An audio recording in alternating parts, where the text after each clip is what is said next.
My name's Scott Foreman. I'm the fire chief with Ohio Township Fire Department.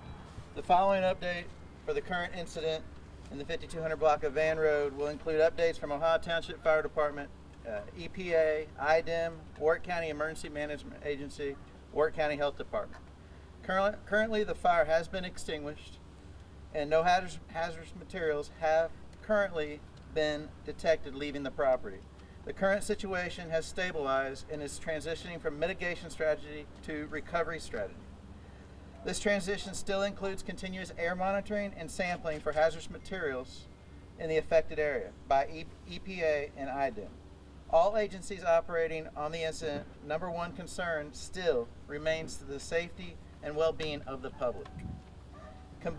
Currently, what we know about the materials involved: combustible metals were the main hazardous material involved in the fire.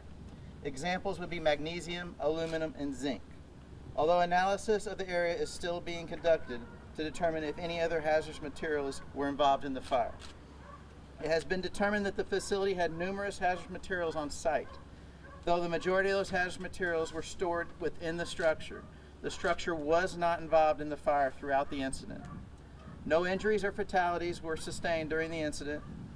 During the incident, water runoff was detected entering the Van Road Park Lake. Currently, analysis being conducted on the water in the lake to determine the environmental impact. We know there is a high possibility of fish die off in the lake. Additionally, during the incident, ash fall was detected in areas. Currently, EPA has survey teams in the area conducting assessments to determine the hazard to the public and how to decontaminate any surfaces the ash fell on. Next, EPA will speak. Yes, thank you. Adam Brabeck, OSC, out of Southern Illinois, US EPA. As of 0400 hours this morning, US EPA and our contractors have been conducting air monitoring around the impacted site. As of now, we have not received any readings above background. Also, I'd like to say that we have stood up a public website that can be found at response.epa.gov/PBTTINC fire response.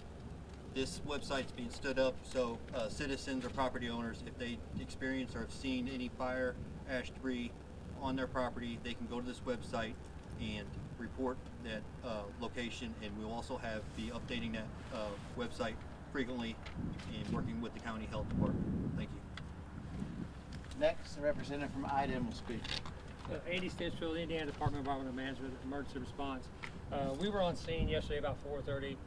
We did ask for mutual aid from our counterparts in Kentucky to provide air monitoring for the first 4 or 5 hours when the fire was active. So we did have an area race system set up about a mile or half a mile in all directions of the fire site.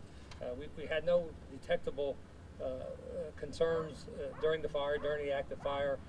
We switched Kentucky out for US EPA about 8 o'clock this morning, and they started doing a little bit more extensive sampling for us. And we do expect a fish kill at the Van Park pond or lake. We do expect that's going to be a consequence of the fire suppression and water runoff. Thank you. Next will be Warrick County EMA. Matthew Gable, EMA Director. The Warrick County EMA continues to work closely with the Warrick County Commissioners to ensure that our community is prepared, protected, and informed during emergencies. Recently, our agency has been in contact with our county commissioners to start the process of issuing a local emergency disaster declaration to provide the county with the tools and resources needed to respond effectively to emerging possible disasters and to access state and federal support if required.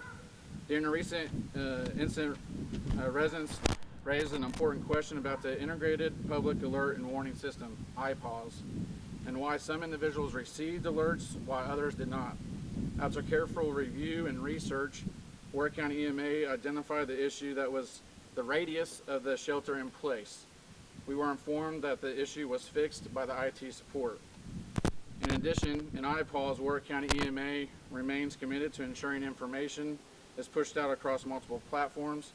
This includes updates on our official social media page, coordination with local news outlets, and direct communications with partnering agencies by using a layered approach. We maximize the chances the critical information reaches every resident in real time. We appreciate the feedback from our community and encourage residents to stay connected by having multiple ways of alerts and enable all of them are on their devices. Together, with the support of our commissioners and the input of our residents, we will continue strengthening our emergency communication systems in response to our capabilities. Next will be a representative from the Health Department. Hi, I'm Dr. Carr. I'm the local health officer with the Warrick County Health Department. I too and my staff have been in contact and in communication with the Warrick County Commissioners and working with them as well to also declare a local public health emergency due to the ash spread that has been detected. Right now, we don't know exactly what is in the ash, but we do know that the ash is testing at a very high pH, at a pH of 14, which can be very caustic to your skin or if you were to inhale it. So right now, our advice is to avoid any ash that you have around your home or businesses or cars or wherever you may find it. Please do not touch it. If it were to come in contact with your skin, you could suffer some local chemical burns. If it were to spread up due to the wind and the air, you could inhale it and have some respiratory difficulty and issues. If you do accidentally come in contact with it, I do encourage you to seek medical attention from your local emergency department for further treatment. We're working with the EPA on how we can clean up the ash safely. In the meantime, if you cannot operate your business safely without coming into contact with the ash, we would advise that you would not open your business until it is cleaned up. We can take a few questions if you have any questions. Yeah, have you guys been in contact with TVTT, and are they cooperating with local authorities, EPA, IDEM? We've been in contact. They were initially on site when we arrived on scene. They have been cooperating with the current fire investigation that is going on to determine cause and origin. They're actually on site now and assisting other agencies with determining different factors with the fire and materials that were involved. Do we know roughly where like the highest concentration of ash currently is? Do we know roughly? Not really. During the incident, the wind changed direction 4 different times in 4 different directions. So it pretty much encompassed a 360-degree area around the fire. Were there any injuries during the fire? No injuries. Was this fire in the same place as it was in December? Same facility is. What is that business's name? PBTT. Can you say anything about what was determined with the fire in December, and if that fire involved any combustible metals or hazardous materials? That fire did involve a small quantity of hazardous materials, not to the scale of yesterday. That fire was investigated by the State Fire Marshal's office and determined to be accidental. I know a lot of, I saw on the alert that like some cars could have had a lot of that ash on it. What advice do you give to kind of people whose like homes and cars and stuff that they kind of interact with on a daily basis? What advice do you give them to kind of deal with the ash?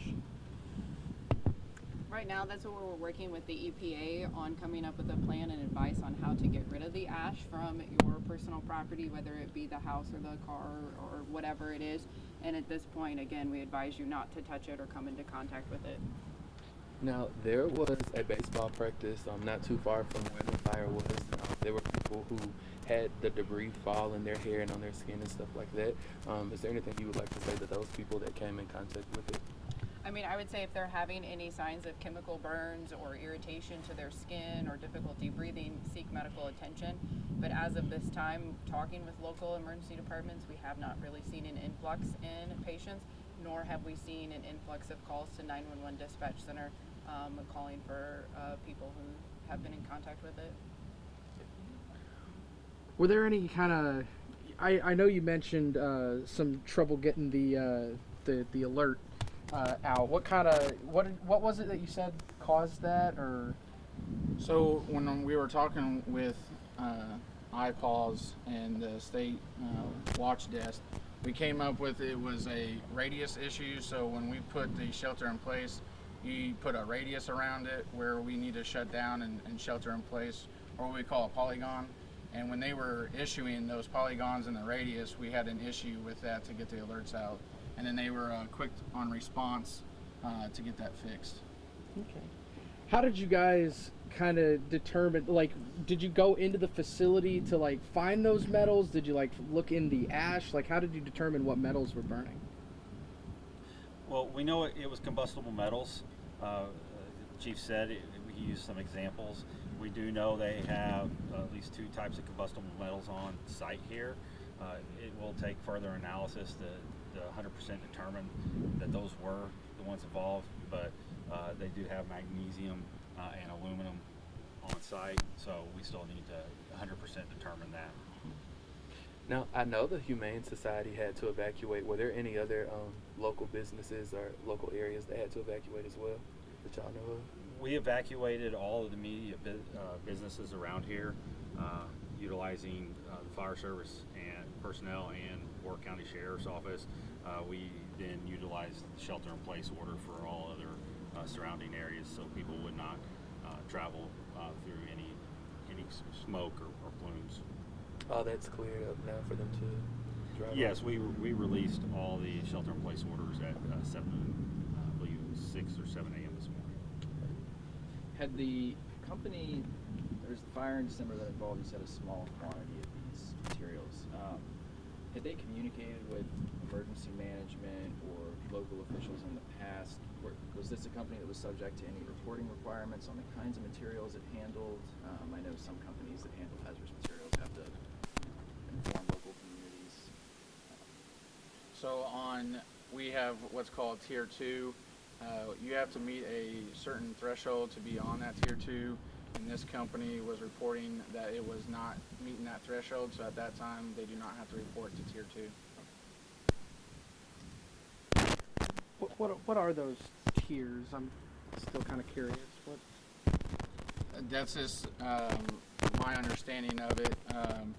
It's just I'd say the different kind of chemicals and what the state requires as a Tier 2. Do we know what caused this fire or the explosion? It's still under investigation. Did you guys kind of, as you were kind of fighting the fire, did you guys like discover more chemicals than you thought, like that were involved? I guess. What kind of? How did y'all, like, as you were fighting it, discover these chemicals? Most of the area back there was involved. We're still doing analysis. Like I said, we have combustible metals involved that we know of. An example would be, again, magnesium or aluminum or zinc. We know they have 2 here, and we're still analyzing the rest of that area back there. Did water cause any problems with these chemicals? Did it cause it to spread more, or did it flare up more? Anything along that lines? No, not during suppression operations. We call suppression operations. Our main concern was based off of what we knew we had. We provided exposure protection, so most of the water, if you see video or drone footage, you'll see water flowing. Most of that water was all flowing onto the building to cool the building, to try to prevent it from extending into the building. And how long did it take to put out the fire? I know it lasted a while. Do you know the exact time? So we called it under control and extinguished, I believe, at around 3:55 this morning. So from 2:40 to 3:55. And do these chemicals, do they like have a shelf life, or like how long are they toxic for? That's going to be a question kind of out of my realm. So. Does anyone else know, or? All right. Thank you for coming today. We appreciate it. Okay. Thank you. Oh, I have a quick thing.